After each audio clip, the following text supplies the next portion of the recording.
Olá, tudo bem? Boa noite para quem já está chegando.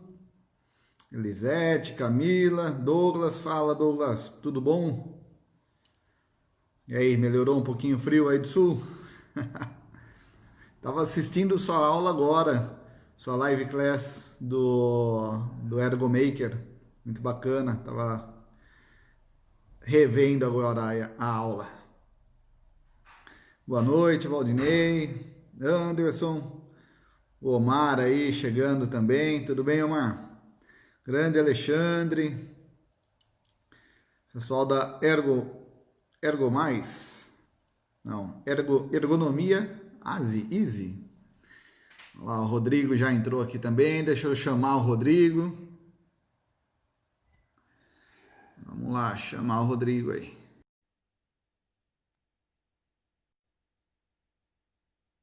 Boa noite, Bonirê. E aí, Omar, tamo junto. Olá, Rodrigo. Olá, Carlos, tudo bem? Tudo bem, pessoal? Tudo, tudo bem? Tudo ótimo. Tá me ouvindo bem? Claro, Estou te ouvindo perfeito. E você me ouve bem? também, tá tudo tranquilo aí. Legal. Legal, meu. Vamos só dar mais um tempinho aqui para o Instagram avisar mais as outras pessoas aí, o pessoal já ir entrando. Aí Legal. daqui a pouquinho a gente já começa a falar sobre o assunto. A gente já tem o pessoal chegando, o Omar tá aí, o Douglas, a Marcileide, Renata, enfim, já tem uma turminha aí para nos ouvir. Quer dizer, mais Legal, para te beleza. ouvir do que eu vou estar fazendo o papel aqui deles, fazer o papel das perguntas. Beleza. Você é de Jundiaí também, Rodrigo? Sim, eu sou de Jundiaí. Moro aqui em Legal. Jundiaí também. Então é pertinho, é a cidade do lado da onde eu estou aqui também, que eu estou em Salto. Salto. Então é um pouco pertinho daqui, né? Esse vaso de porcelana chinesa, não é não, Omar? Esse vaso aí é de pedra-sabão. Esse vaso aí, sabe que esse vaso eu tenho até um post no meu feed de notícia, no meu feed do Instagram, que foi bem legal. Era uma feirinha que eles têm lá, uma feirinha artesanal em Ouro Preto, Minas Gerais. E daí eu estava observando como que eles fazem esse trabalho, né? Um trabalho de manual, um martelinho, eles ficam batendo na pedra sabão e vão fazendo esses desenhos. E foi muito bacana, mas o trabalho que eles ficam tipo, é num banquinho, uma postura super ruim, batendo ali o martelinho. E daí, bom, a gente sai de férias, mas o ergonomista nunca sai de dentro, né?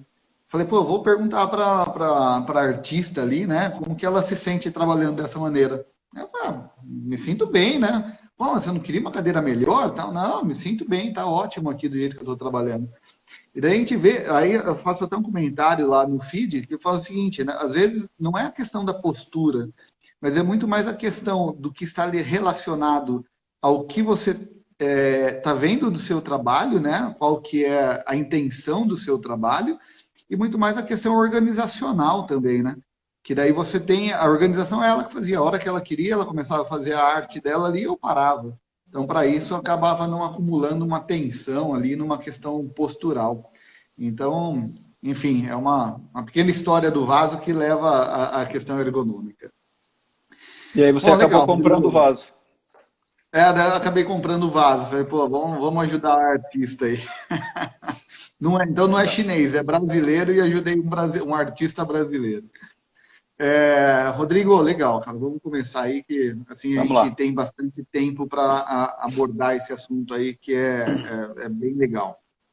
Vamos lá. Bom, para quem não me conhece, quem está entrando agora no canal da Ergonomia, eu sou Carlos Salles, sou fisioterapeuta, ergonomista, tenho uma empresa de consultoria em ergonomia, atuo na área há 14 anos, preferencialmente atuando com implantação de gestão de ergonomia dentro das empresas. Eu atuei como assistente técnico, fazendo análise ergonômica, enfim, né, todo o campo da ergonomia. E eu estou por trás também aí do canal da Ergonomia, que é um canal focado na questão dos assuntos relacionados, claro, à ergonomia. E a intenção dessas lives é sempre trazer pessoas que também gostam da ergonomia, também trabalham com a ergonomia de uma maneira como principal atividade, vamos falar assim, né? E trazer essas pessoas para falar um pouquinho sobre o trabalho, sobre estudo, sobre, enfim, sobre tudo do campo de ergonomia e que possa acrescentar as pessoas que estejam ou iniciando ou já tenham uma boa experiência também, mas que sempre tem novos insights, tá? Então, hoje eu vou conversar com o Rodrigo, vou pedir para ele se apresentar, mas o assunto que a gente está tratando aqui hoje é sobre como implementar, né, o plano de ação após uma análise ergonômica do trabalho. Então, Rodrigo, eu peço que você se apresente e aí depois eu vou começando aí umas questões para a gente ir abordando o assunto. Tá bom. Bom, meu nome é Rodrigo Cirino de Souza, eu trabalho com ergonomia desde 2013, é um pouco menos tempo que você, aliás, acho que metade do tempo desses 14 anos que você falou aí, eu trabalho desde 2013 com ergonomia. Antes disso, eu atuei durante 15 anos dentro de grandes empresas como técnico de segurança do trabalho, né? Foi a minha primeira formação. Além de técnico de segurança, depois eu cursei uma faculdade de comunicação social, com ênfase em publicidade e propaganda. E depois eu ajustei as velas, fui para engenharia, fiz engenharia de produção. E por último eu fiz um MBA em ergonomia. E no meio desse processo eu recebi um convite eu falo que eu tenho algumas formações, eu até brinquei com ele hoje, que eu ia falar que uma das minhas principais formações era ser sócio do Omar, né? Ele falou, não fala isso não, mas eu estou falando. Eu sou sócio do Omar Alexandre, né, que é bem mais conhecido aí, todo mundo conhece o Omar, na Ergotríade. Então, eu comecei a trabalhar com ele em 2013, nós somos amigos já desde a pré-adolescência, praticamente, e eu aprendi ergonomia na prática, né? Eu comecei aprendendo ergonomia na prática, junto do Omar, né, sendo um discípulo ali dos ensinamentos dele. E depois eu fui buscando conhecimentos mais formais, né? Olha lá, ele falou que é queima-filme. Fui buscando conhecimentos mais formais e um pouco desse conteúdo que nós vamos tratar aqui, né? Vamos conversar sobre ele vem bastante dessa vivência prática, né? O plano de ação, quem baixou o e-book, quem viu o e-book lá, ele é um conteúdo bastante prático, né? Com base no notório saber, né? Com base naquela experiência do dia a dia, coordenando, né? Estando à frente de uma equipe de ergonomistas dentro da consultoria, né? Dos últimos 2, 3 anos, nós tivemos uma intensificação muito grande de trabalhos dentro da consultoria, a equipe cresceu, o número de ergonomistas cresceu, e a ergonomia ela é rica em todos os sentidos. Então, essas pessoas que vieram para trabalhar próximos a nós, dentro da equipe, eles também traziam diferentes visões, diferentes experiências. Então, a gente tinha que ir equilibrando tudo isso, conciliando tudo isso. E as dúvidas que surgiam disso, as dificuldades que a gente observava que os ergonomistas tinham e eram debatidas ali internamente dentro da consultoria, nos seminários internos dentro da Ergotríade, foi que eu comecei a formar algumas ideias e deu origem a esse e-book que nós vamos conversar sobre ele hoje, como fazer a etapa do meio da análise ergonômica, né? Que é quando você vai propor soluções. Por que do meio, né? Porque você faz todo o diagnóstico, você você tem as demandas, você levanta as hipóteses, analisa, chega nos riscos, nos problemas, né, de fato, e aí você propõe uma solução. Essa solução vai ter que ser validada, vai ter que ser implementada, reavaliada e assim por diante, né? Então, é uma etapa ali central que a gente percebia que as pessoas tinham bastante dificuldade. Eu fiz a análise, eu tenho segurança quanto ao diagnóstico, mas o que eu faço com isso agora, né? Uhum. Bacana. Bom, você já falou até de uma questão bem bacana, que é do seu e-book.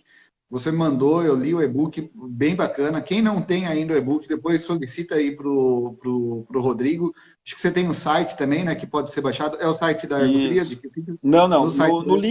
No link da bio do meu perfil, o pessoal clicando lá vai ter 3 links, né? Um deles é para o e-book. Então, clicando ali, vai cair no meu site.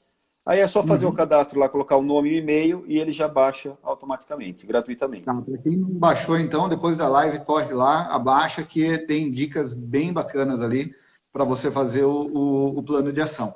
Antes da gente começar a falar no assunto, eu gostaria de. Eu achei bacana a sua formação como técnico de segurança, como engenheiro, como publicitário e fazer a MBA. A gente trabalha, a maioria dos profissionais que vem aqui, né, a gente tem uma formação mais da área da saúde, uma formação mais a grande maioria dos ergonomistas no Brasil é a questão de fisioterapeuta, né? O que tem Sim. a formação como base. Rapidamente, Rodrigo, trazer essa bagagem da engenharia, da segurança do trabalho e até da publicidade, o que você enxerga de diferente que a sua visão tem em relação da visão dos fisioterapeutas, vamos falar assim? Você vê que tem essa diferença entre as visões de uma formação básica base diferente? Ah, tem, né, Carlos? Porque o engenheiro, né, falando por mim, os meus gaps principais dentro da ergonomia são justamente aquelas áreas do conhecimento que o pessoal da fisioterapia, os educadores físicos, têm maior domínio, que é a biomecânica, que é a parte de anatomia, fisiologia. Então, por quê? Porque eu não tive essa base dentro da formação formal. Eu tive que buscar esse conhecimento, tanto na prática, convivendo ali, chegaram a ser 10 fisioterapeutas para um engenheiro dentro da equipe, né? O Omar, ele é os dois, né? Ele é mais... Ele quis ser os dois ao mesmo tempo, né? Então, ele tem a fisioterapia, foi buscar a engenharia, né? Então, de um lado, tinham todos os fisioterapeutas e eu como engenheiro e o Omar também como engenheiro, mas o Omar também traz a bagagem da fisioterapia. Então, eu percebo que existe, sim, ao mesmo tempo que o engenheiro ele traz uma visão mais racional da coisa, né? Eu percebia isso até nessa questão do plano de ação. Às vezes o fisioterapeuta estava ali com a análise aberta na frente dele, olhando para aquilo, e ele não achava a solução para aquilo. E aí você vem e parece meio que óbvio, né? É um processo de desconstrução, de fazer o processo ao contrário. Até assistindo a sua live com o Ricardo Massola, ele falou disso. Ele falou daquela história de subir o Everest, construindo a Uhum. análise. E aí eu tenho que descer agora o Everest, achando as soluções para os problemas que eu detectei. Isso eu chamo no e-book de engenharia reversa. E é muito Sim. simples até do ponto de vista da engenharia você pensar nisso, mas para o fisioterapeuta, para o profissional de saúde, ele já não tem tanto esse raciocínio mais das exatas, né? Ele é mais das humanas, das biológicas, né? Mas a Legal. ergonomia ela é tão fascinante, né? Ela é tão abrangente, essa história do multi-interdisciplinar, eu sou uma prova viva disso, né? Porque eu nunca imaginei que uma faculdade de publicidade tivesse alguma coisa a ver, pudesse me servir para alguma coisa dentro da ergonomia. E quando eu estudo ergonomia cognitiva, por exemplo, tem muita coisa ali dentro que eu estudei lá na faculdade de publicidade. A Uhum. publicidade, ela se utiliza muito dessa questão de cor, da comunicação, ergonomia comunicacional, como que eu falo, o próprio marketing digital, né, que o pessoal Bastante da tem falado, neurociência também, né? tem falado tanto disso, o copyright, né, que é como eu escrevo um texto para facilitar a venda. Isso tem muito de comunicação, que tem muito dos processos cognitivos, como que eu olho para aquilo, como que a cor chama a minha atenção, ou então o processo Uhum. contrário, como aquilo não vai chamar a minha atenção, eu estou errando na comunicação, né? Eu faço uma comunicação muito clean para algo que precisaria ser mais agressivo, ou ao contrário, eu uso fontes pesadas, cores pesadas, por uma comunicação que deveria ser mais tranquila, mais serena, né, para um produto de um outro público. Então, está tudo muito relacionado e acabou me servindo muito esse conhecimento que eu trouxe da comunicação social, né, que é o nome da faculdade, né, da formação, comunicação social, aí com ênfase em publicidade e propaganda. Né? Então tem tudo muito a ver e as coisas vão se entrelaçando. Né? Então acho que é uma forma de você tem tem que ter muita humildade na ergonomia. Né? Porque do mesma hora que eu bato o olho ali numa coisa que o fisioterapeuta estava com dificuldade, e para mim é mais simples de ver aquilo, pela questão da engenharia, para mim já é muito mais difícil questões que para ele é muito simples. Então, você Uhum. precisa se cercar de quanto mais pessoas com conhecimentos diferentes ali, mais rico vai ser o seu aprendizado, mais rica vai ser a tua análise, né? Bacana. Bom, concordo aí com você, e eu sempre falo o seguinte, que às vezes seria legal você ter vários ergonomistas com profissões diferentes discutindo sobre um mesmo problema. Que daí cada Sim. um traz a sua experiência e você consegue levar trazer uma ação, uma melhoria composta por vários profissionais e não só focado numa área. Sim, Mas sim. bacana, vamos lá, que senão a gente começa a conversar um monte de outras coisas aqui, mas super interessante essa visão do outro profissional sobre a ergonomia também, que não seja só do fisioterapeuta.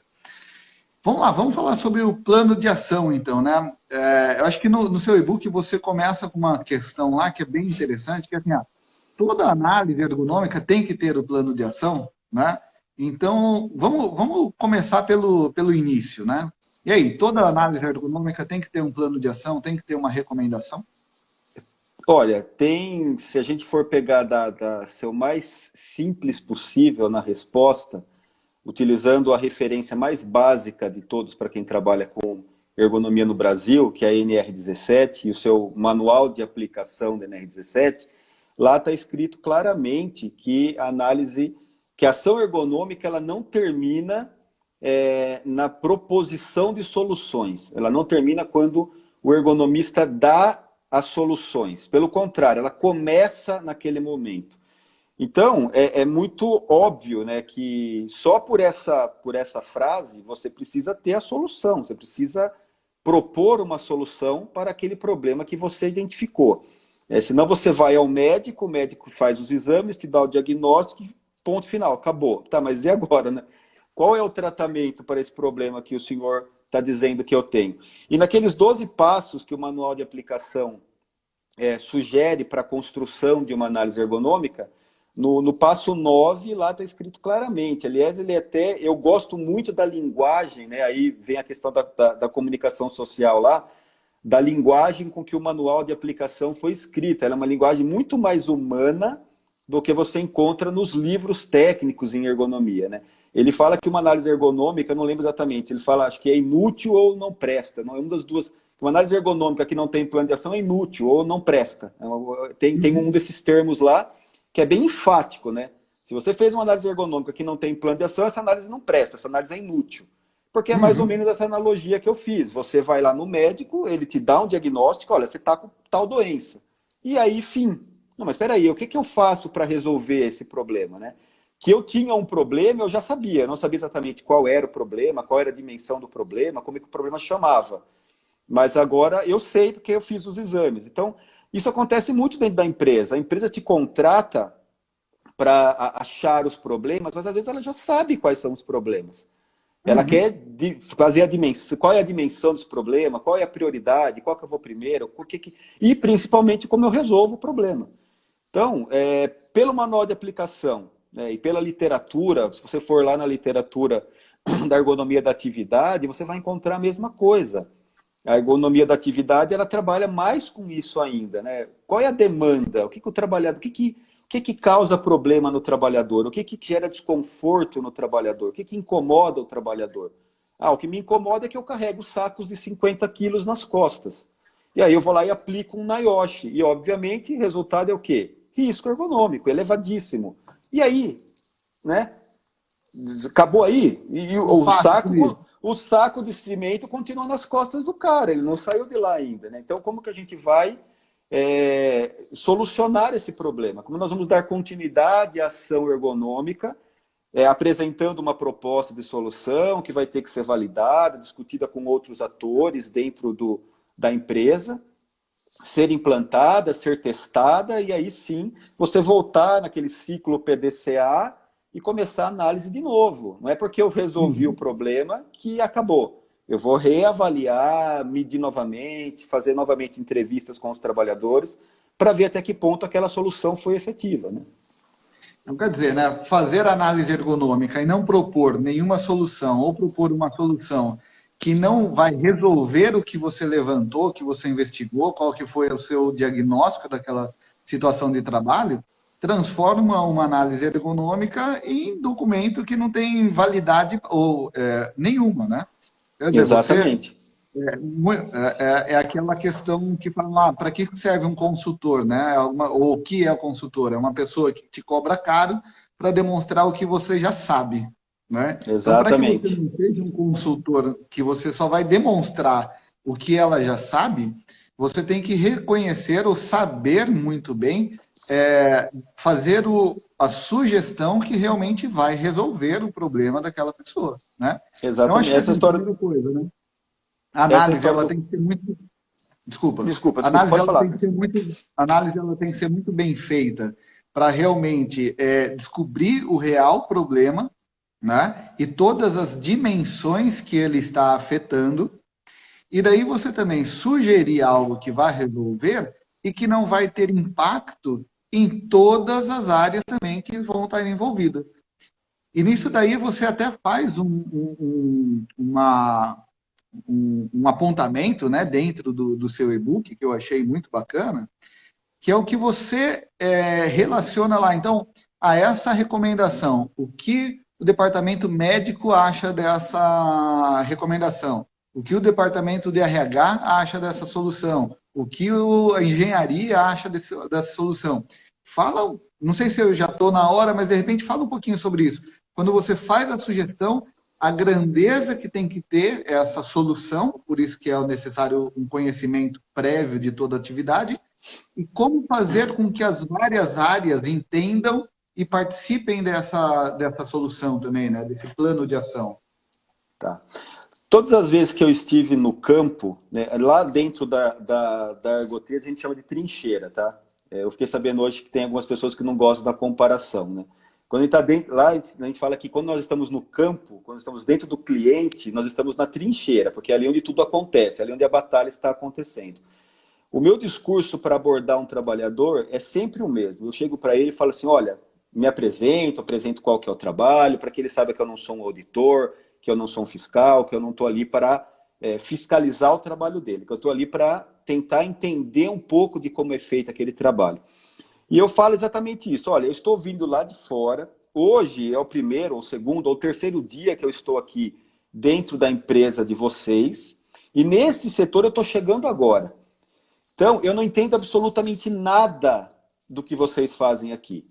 Eu não entendo nada. Então, vocês precisam me ajudar a me falar, porque eu não entendo nada. Como que eu vou propor uma solução para o teu trabalho, para aquilo que te incomoda, sendo que você trabalha aqui há 30 anos e eu estou chegando agora? Então, isso já dá para o cara, eu coloco ele numa posição de destaque. E ali Uhum. começa esse processo, onde o trabalhador vai me trazendo, vai me contando as histórias que vão me ajudando a trabalhar a minha análise. Quando eu tenho a análise pronta e vou propor uma solução, acho que isso é importantíssimo para o ergonomista entender. O plano de ação ele não vai apresentar a solução do problema. O plano de ação vai apresentar uma proposta para a solução do problema. Essa proposta pode ser validada ou não. E aí é que entra essa questão. Tem um caso bem legal dentro da consultoria, que a gente sempre usa ele para exemplificar dentro de um cliente nosso, que nós apresentamos, foi uma das validações mais amplas que a gente fez, apresentando o trabalho. Olha, o diagnóstico é esse, a solução que nós estamos imaginando é essa. Porque o problema é assim, assado, o resultado foi esse. Então, se a gente fizer isso, né, e era uma alteração do formato da caixa. Nós estávamos propondo uma alteração da embalagem que resolveria o problema ergonômico. O cara da segurança do trabalho aplaudiu, falou excelente. O cara da engenharia falou excelente. O cara de não sei o que falou excelente. Todo mundo achou maravilhosa a solução. Aí a mocinha lá no fundo levantou a mão e falou assim, viu, vocês estão malucos. Ela era da logística. Ela era a pessoa que cuidava de embalagem. Ela falou, a caixa é desse jeito porque eu consigo, com uma caixa, colocar vários produtos dentro, de tamanhos diferentes. Porque a caixa se ajusta, tampa e caixa se ajustam para diferentes alturas de bobina. Se vocês alterarem o formato da caixa, eu vou ter que ter uma caixa para cada bobina. E eu não tenho estoque para isso. Eu não tenho área para guardar isso. Então, eu vou ter que aumentar o meu estoque, eu não tenho onde guardar isso, eu vou ter que aumentar o número de embalagens, vou ter que alterar questões com fornecedores. Impossível. E aí todo mundo arregalou o olho e falou, putz, né? E aí, naquela discussão, surgiu uma ideia, uma outra ideia que não tinha absolutamente nada a ver com a primeira, Alguém levantou a mão lá, que era um japonês lá da engenharia, de produto, de projeto, sei lá. Ele falou, se a gente fizesse um suporte na mesa, que inclinasse a caixa, e aí o manipulador vinha, colocava a bobina dentro, etc. Pô, pareceu uma solução legal. Vamos testar? Vamos. Fizeram um mock-up lá, fizeram um protótipo, testaram e funcionou. Então, isso só foi possível, o funcionário só parou de sofrer os constrangimentos físicos daquela atividade porque o ergonomista foi lá, conversou com ele, entendeu o problema, imaginou uma possível solução que foi destruída na validação.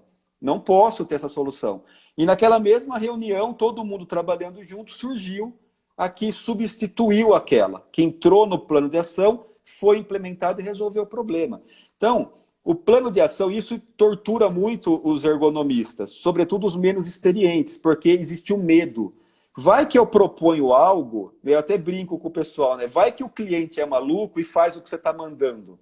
E isso não dá certo. Né? Vai que ele me leva a sério e coloca em ação o que eu estou propondo, né? E será que isso vai realmente resolver o problema? E a gente já viu, né? Dentro de outros clientes que a gente atendeu, nós já fomos chamados para reavaliar atividades que haviam passado por melhoria ergonômica e o risco continuava lá.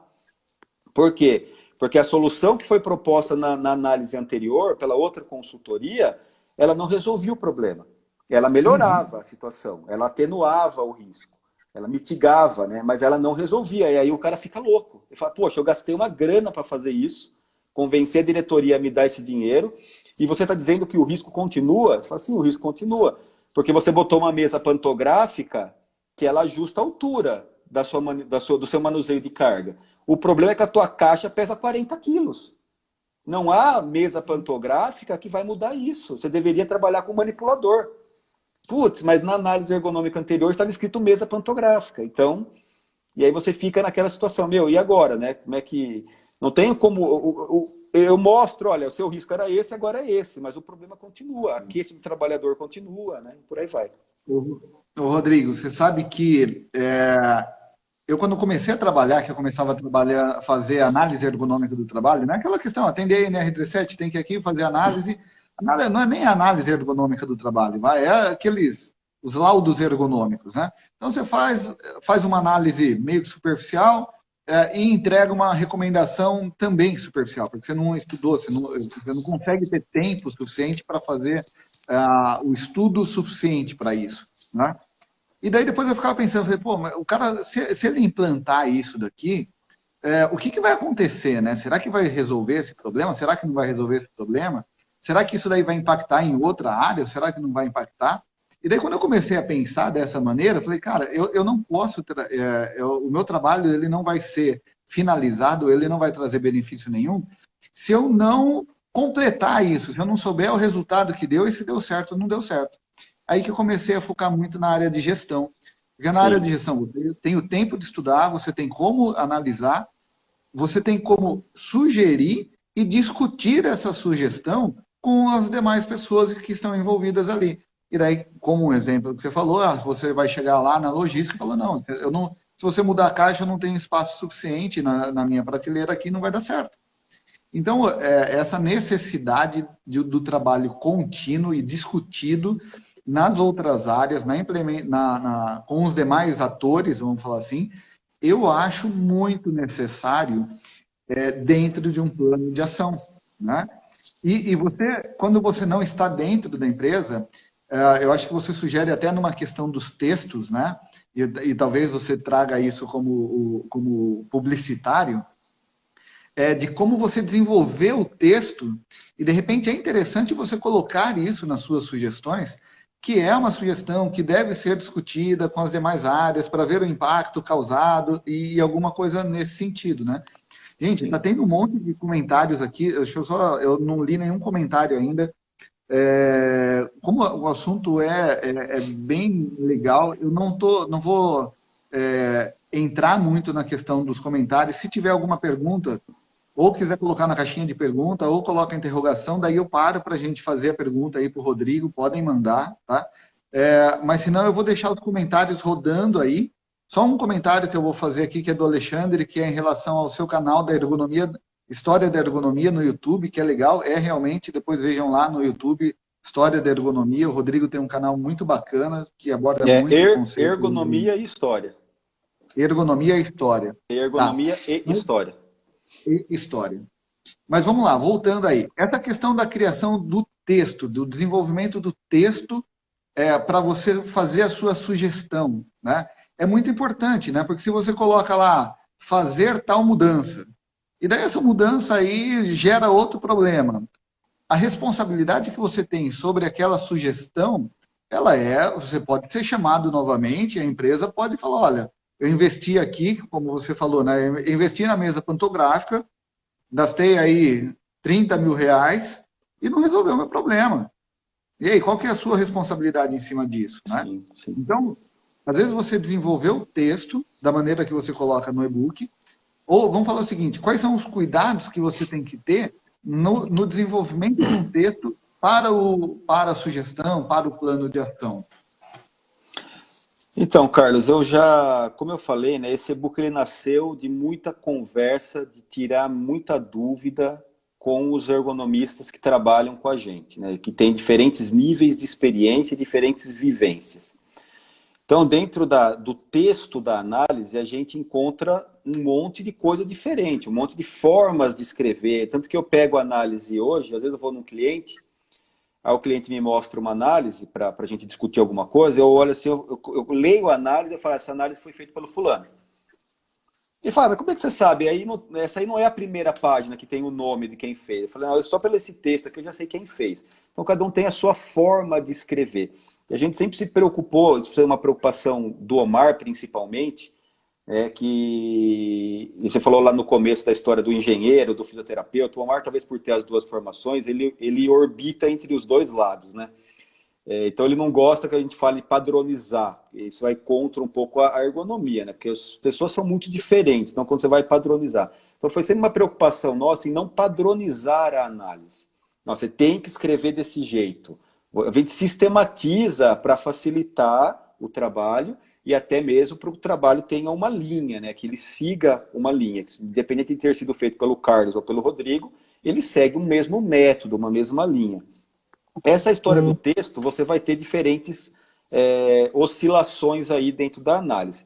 Uma coisa que eu sempre falei para eles, olha, você tem que olhar a análise às vezes como um objeto, um documento jurídico, um contrato quase. Então, o que está escrito ali é o que está escrito. Então, cuidado com o que você escreve. Porque se você coloca lá, se você colocar lá aquela observaçãozinha do manual de aplicação, mais uma vez indo lá para a base, né? Do manual de aplicação ele fala detalhes que possam ter escapado, exatamente com esse texto, né? Detalhes que possam ter escapado à percepção do analista. Por quê? Porque não tem como eu ver tudo, é quase que impossível. Eu deveria viver dentro da empresa, fazer parte do cotidiano, trabalhar mesmo na máquina ali, para que eu conseguisse ter uma dimensão mais geral de tudo aquilo. Então, alguns detalhes, eles sempre vão escapar. E ele pode escapar justamente aquele detalhe que impede aquela ação de ser colocada em prática. É a história do exemplo que eu dei. Eu nunca, na elaboração daquela análise, imaginei que lá na logística eu ia ter um problema em mudar o formato da caixa. E aí, na validação, dentro, o método cerca isso, porque o método diz que você tem que validar. Então, na hora que você vai lá e valida com várias pessoas, aí aqueles detalhes que escaparam, eles são pegos. Então, dentro do e-book, eu coloco algumas observações nesse sentido. A forma como você escreve. Se você está recomendando um tapete ergonômico, está recomendando uma solução pronta, uma solução básica, né? Aquele best to have, aquela boa prática da ergonomia, são coisas muito simples. Então não tem muito o que fazer. Coloca o negócio, acabou. Olha, recomendo que seja colocado um tapete ergonômico, porque o cara fica parado em pé. Agora, se você não tem certeza que aquela solução vai resolver o problema, você não tem certeza se aquela solução pode ser implantada ali, se ela não vai gerar algum tipo de impacto, mas você formulou uma hipótese, você acha que aquilo pode sim, tem chance daquilo resolver o problema. Então escreva, recomendo que seja realizado um estudo envolvendo outras áreas, envolvendo a engenharia de produto, engenharia de processo, a segurança do trabalho. Quantas vezes eu escrevi numa recomendação de plano de ação, por exemplo, Até o Alexandre, que está aí, que falou para citar o canal, na empresa onde ele trabalha, a gente recomendou alguns ajustes de altura por meio de uma pequena plataforma, né? Um patamar, onde o trabalhador sobe em cima daquele patamar e fica mais alto. Então você consegue ajustar. Se o cara que chega é o cara grandão, é o Omar, que tem 2 metros de altura, ele empurra aquela base para baixo da máquina e trabalha sem ela. Só que, pela experiência de segurança do trabalho, eu sei que o técnico de segurança detesta essas coisas, que o cara fica subindo. Então a gente escreve ali, recomendamos que esta solução seja validada pelo Departamento de Segurança do Trabalho. Eu não vou fazer análise de risco, ou então eu não vou escrever o uso desse patamar não vai gerar um risco de queda. Ou então eu vou deixar de recomendá-lo porque eu acho que... Então eu coloco ali que aquele pessoal da segurança do trabalho deveria ser envolvido na validação deste item, para ver se eles não vão achar algum problema naquilo. Então, sempre que você não tem certeza absoluta que aquilo vai resolver o problema, escreve no texto isso. Isso é uma forma de você se cercar. Olha, eu comprei 25 mesas pantográficas e não resolveu o problema. E agora? Não, mas olha lá, leia o que está escrito lá. Eu recomendei que você chamasse uma empresa especializada em mesas pantográficas para verificar se ela daria certo ali. Eu recomendei que outras pessoas fossem envolvidas. Eu recomendei, de repente, um segundo estudo para aprofundar mais naquela questão. Eu não mandei você comprar as mesas logo de cara. Então, você tem que... O que você está sugerindo? Você está sugerindo que o cara compre uma mesa ou que ele estude a viabilidade da mesa, trazendo mais pessoas para a discussão? E aí, aquilo que você falou antes desse bloco aqui da conversa, que é a história de ter o consultor ali presente, né? É a forma mais correta, né? É o que o Omar sempre falou dentro das nossas discussões. A ergonomia deveria ser um programa e não uma análise. Por que eu tenho o Programa de Prevenção de Riscos Ambientais, que é o PPRA? Por que eu tenho o PCMSO, que também é um programa? E a análise ergonômica não é o Programa de Prevenção dos Riscos Ergonômicos, que ele é contínuo, né? Ele vai acontecendo o tempo todo, é um programa, ele nunca tem fim. Isso aí acontece também, é outro item que está lá no plano no e-book, né? Que é você resolve o problema e você refaz a análise e encontra outros problemas. E aí o gestor fica bravo. Ele fala, pô, mas eu acabei de corrigir o problema que você pediu para eu corrigir, você está me trazendo outros problemas? É óbvio, né? Se você está com uma hemorragia e um dedo quebrado, o que está te incomodando é a hemorragia. A partir do momento em que eu cessei a sua hemorragia, eu dei tratamento para aquilo, o seu dedo quebrado começa a te incomodar. Ele não era prioridade até então, agora ele virou prioridade. E assim vai. Deveria ser tratado como um programa, onde o ergonomista está presente ali no dia a dia, nos debates, e tudo isso vai sendo tratado continuamente. Não é um documento que você entrega, bota no correio e manda, e aí o cara que se vire para colocar aquilo em prática, né? Ô, Rodrigo, vocês, tudo isso daí que a gente está falando é mais na questão das sugestões, na descrição das sugestões, tal, do que vai ser feito a melhoria, né? E daí, depois que a gente tem lá um monte de sugestões a serem feitas, vocês utilizam alguma ferramenta para fazer a gestão do plano de ação mesmo?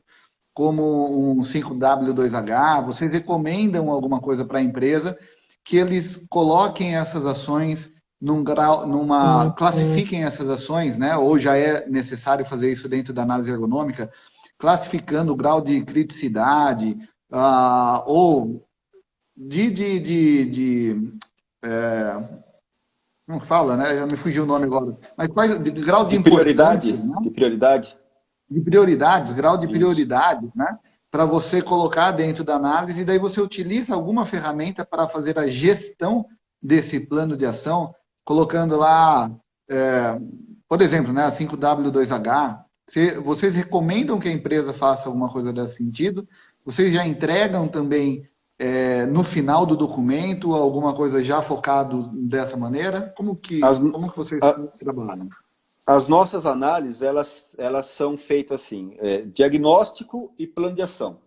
Então, eu identifico o problema, eu já tenho as ações recomendadas para aquele problema. Não é aquela análise que eu faço todo o diagnóstico de 50 mil atividades e depois eu engato num plano de ação de 50 mil itens. Não.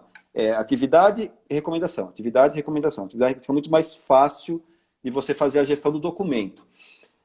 A priorização, que é um item crucial dentro da gestão de ergonomia, eu tenho 50 mil análises, 50 mil atividades, e agora eu tenho 100 mil itens de plano de ação. O que eu faço primeiro? Eu fico louco, né? Então, a priorização ela é dada pelo Ponder Risk. O Ponder Risk, para quem está assistindo a gente e não conhece, é um método criado pelo Omar. Ele criou esse método ao longo dos mais de 10 anos que ele tem de vivência na área, defendeu o método lá nos Estados Unidos num congresso e publicou um livro sobre o método. Então, Ponder Risk, para quem tiver curiosidade de conhecer o método. Ele vai priorizar as ações dentro de toda uma metodologia que vai levar em conta não só o resultado do diagnóstico, né, mas ele vai levar as probabilidades que, vamos dizer assim, de certa forma, agravam o problema e os controles que a empresa tem para minimizar o problema. E como se ferramenta de gestão do plano de ação em si, o 5W2H. Eu até coloco no e-book que o ergonomista ele é responsável pelos 3 primeiros, né, que é o que vai ser feito, por que será feito e onde vai ser feito.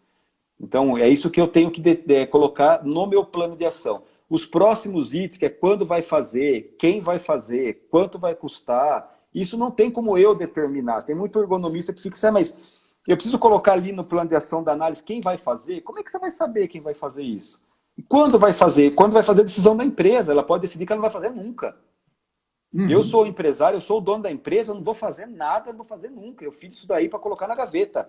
O que eu posso fazer quanto a isso? Não é o que nenhum ergonomista quer ver o trabalho dele acabar no fundo de uma gaveta, mas se essa for a decisão da empresa, você não tem como obrigá-los a fazer. Você não é um auditor, um fiscal que vai lá e vai falar, você vai ter que fazer isso daí, porque senão eu vou te multar. Você vai determinar o que vai ser feito, exatamente aonde vai ser feito e como deveria ser feito. Agora, dali para frente, né, as outras colunas ali do 5W2H é a empresa que vai preencher. Quando ela tem um contrato de gestão, de consultoria, onde nós estamos lá no dia a dia acompanhando a empresa, a gente vai sentar com o comitê de ergonomia, com o time de ergonomia, e vai auxiliá-los na elaboração disso. Olha, vamos lá, essa ação aqui, ela é de quem? Essa vai ficar com a manutenção, porque isso aqui depende de infraestrutura e por aí vai.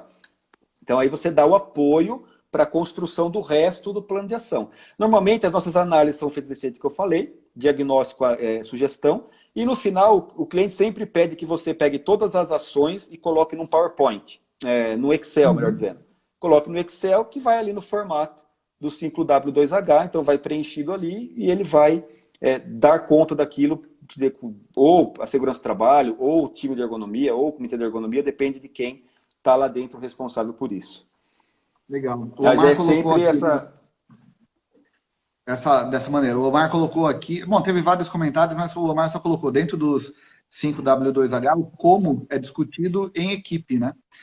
E daí, essa questão da equipe, o que eu acho interessante é que o ergonomista, ele fica como um pivô de comunicação entre os setores, né? Isso que eu acho interessante, porque uma empresa que não tem, talvez, a maturidade de discutir um problema, ela joga para o colo de um ou de outro sempre uma culpa, né? E daí, em empresas mais maduras, vamos falar assim, ou que o ergonomista já conseguiu trabalhar por mais tempo, essa culpa não existe, né? A culpa ela é dividida por todos e todos tentam achar uma solução para isso, né? Mas eu acho muito interessante que no como fazer, né? Que daí vai ser, eu pelo menos acho que o ergonomista ele tem um papel fundamental nisso como articulador entre as áreas para conseguir colocar em prática e resolver o problema dele, né? Isso vem daquela questão me lembrou agora você falando disso, da questão do acidente de trabalho, né? Quando fica todo mundo ali na reunião de investigação do acidente, um culpando o outro. A manutenção não fez, a segurança do trabalho não viu, o operador errou, e por aí vai, né?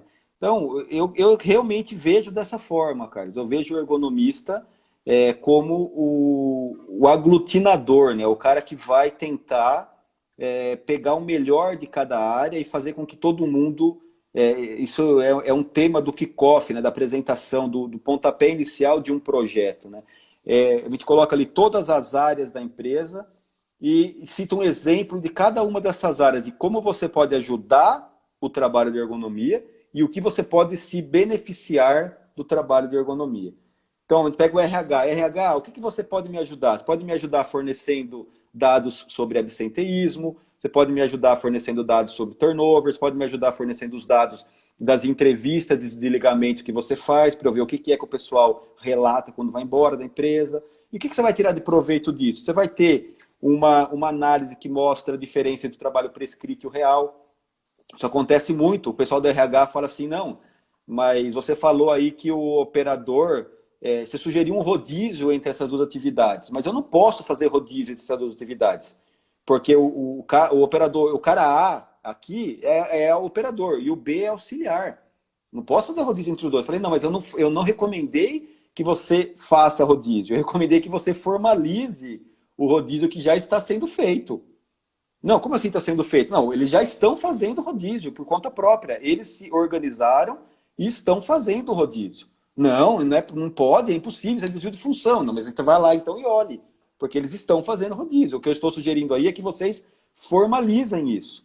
Justamente que vocês levem essa questão para o RH para ver se o RH homologa esse rodízio no que diz respeito a cargo. Né? Porque aí você vai ter outras áreas também que podem não homologar. O médico pode falar, não, esse cara não tem os exames necessários para trabalhar nesse posto. Desse posto tem que ter um exame diferente. E por aí vai, né? Aí a coisa vai longe dentro dessa discussão. Legal. O Omar colocou aqui, acho que uma pergunta, né? Ele colocou, dê 10 exemplos de soluções simples por menos de R$1.000. Pô, mas isso... Omar, deixa eu até aproveitar esse gancho, né? Olha só, hoje eu estava numa situação que, assim, de bate-pronto, eu tive umas três soluções que não custaram R$1, porque era questão organizacional. Então, era uma situação onde a funcionária ela tinha que pegar caixas, tá? Imagine várias caixas empilhadas, ela tinha que pegar as caixas, desempilhar para pegar o material que estava dentro de outras caixas. A caixa, quem fazia o peso da caixa, né, quem colocava os componentes, era o setor de logística. Deixavam a caixa pesando mais de 20 quilos, mais de 23 quilos.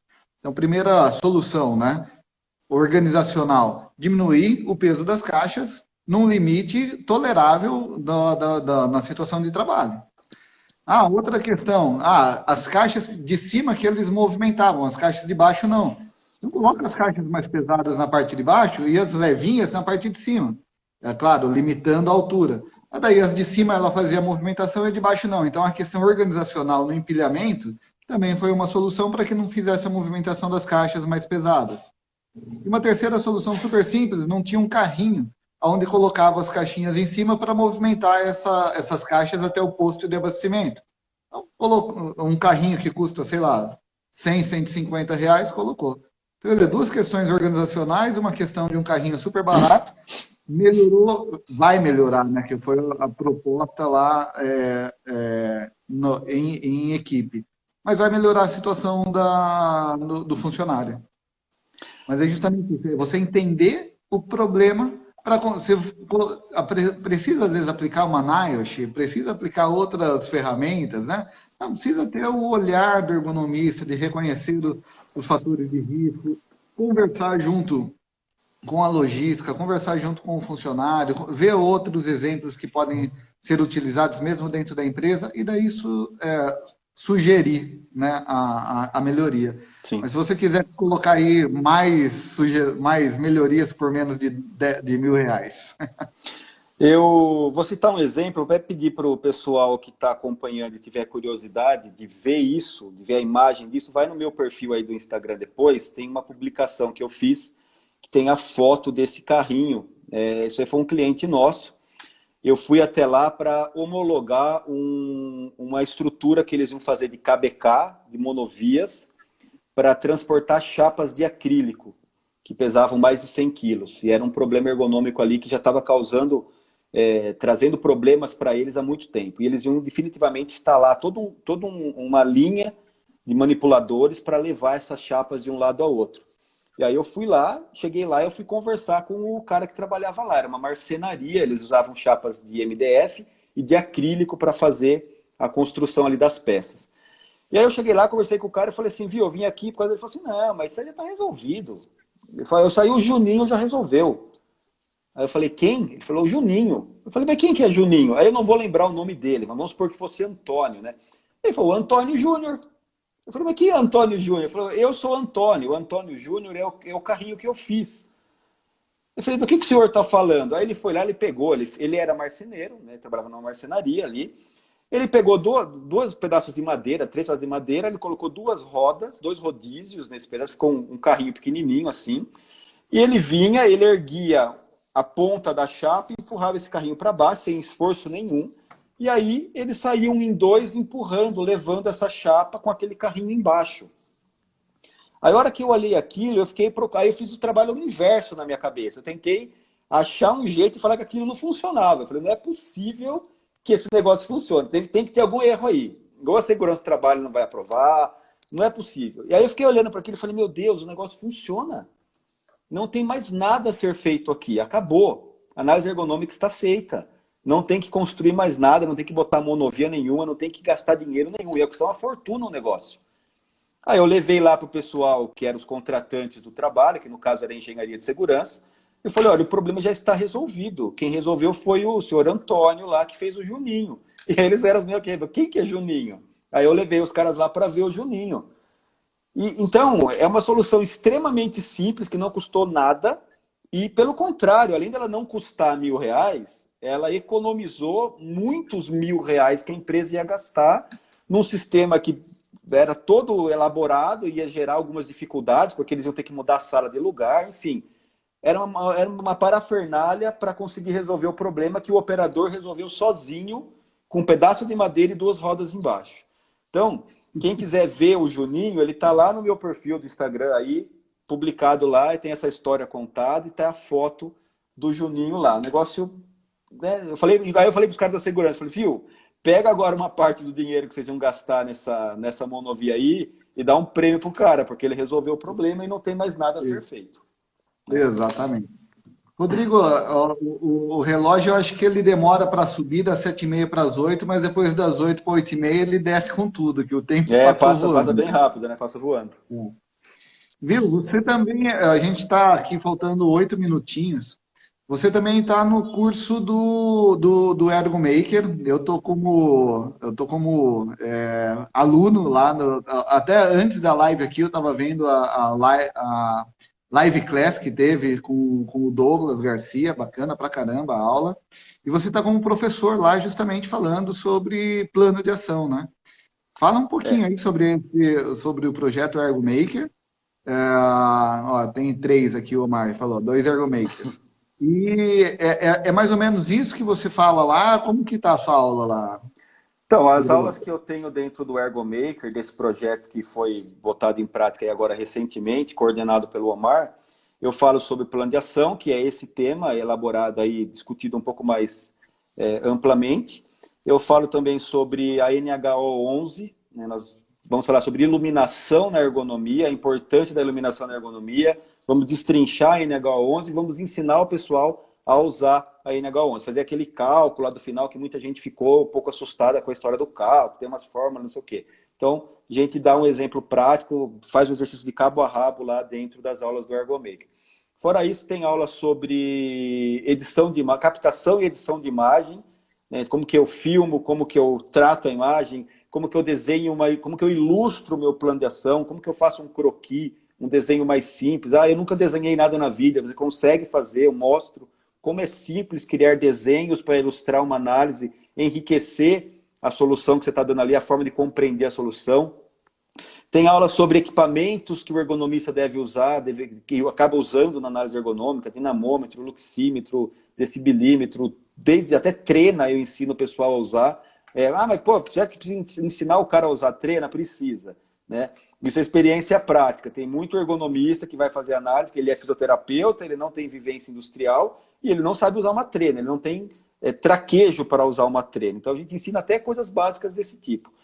Em relação ao Ergo Maker como um todo, a sensação que eu tenho e que eu estou percebendo que algumas pessoas que fazem parte do projeto têm, é aquela quando você vai num restaurante novo e é um restaurante muito bom. Você sai de lá, o serviço é maravilhoso, a cozinha é maravilhosa, os pratos são deliciosos, o preço é bom, o atendimento é nota 10, e você quer que a sua família inteira conheça. Você fica enchendo o saco do seu cunhado, do seu irmão, do seu pai, da sua avó, para irem também nesse restaurante, porque você quer que eles vivam aquela experiência que você viveu.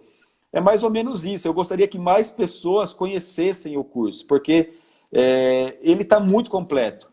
Ele resolve muito problema do ergonomista, tanto do cara que está começando, que gostaria de trabalhar com ergonomia, o que começou agora, até o cara que já trabalha há anos com ergonomia e tem esses gaps, ou pela formação. Eu sou engenheiro e não sei anatomia, tem lá as aulas do Ricardo Massola, anatomia para engenheiros e técnicos.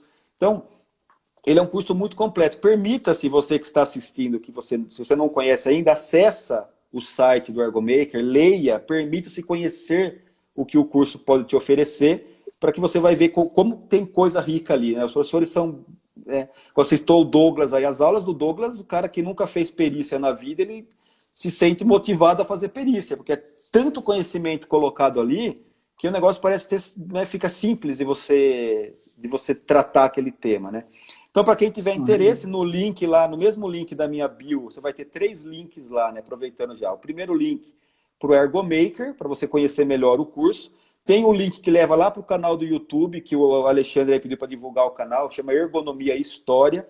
É um contexto diferente da ergonomia, das histórias por trás da ergonomia. E tem também o link para você baixar o e-book do plano de ação.